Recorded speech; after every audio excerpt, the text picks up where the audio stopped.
So we have another integration question here, and this time it's not our typical positive powers. We have some negative powers in there too. But the rule stays the same. Just by looking at it, you could see it's power rule all the way through. So let's solve this. 10t to the power negative 3 plus 1. So the power is positive or the power is negative, doesn't matter. The rule stays the same. You add 1 to it. And when you divide it, you do the same thing what you did at the top. Moving over, we have 12t minus 9 or negative 9 plus 1 and negative 9 plus 1 plus 4t to the power 3 plus 1, 3 plus 1. Now we could simplify further. So 10t becomes negative 2.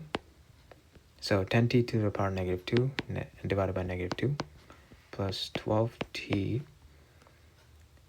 the power becomes negative 8 divided by negative 8 plus 4t to the power 4 divided by 4 plus c.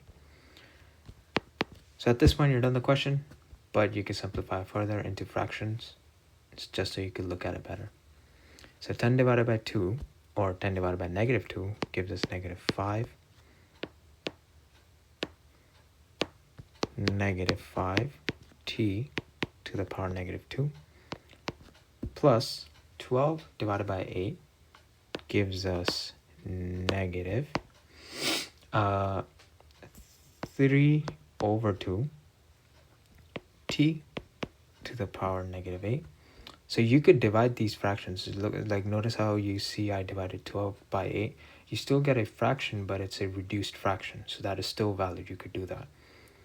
And then plus 4 divided by 4 is just 1. So you could leave that as t to the power 4 plus c. So yeah, this question is testing some of your fraction rules and testing you how you solve the question in the negative power. But the rule stays the same. It's power rule all the way through.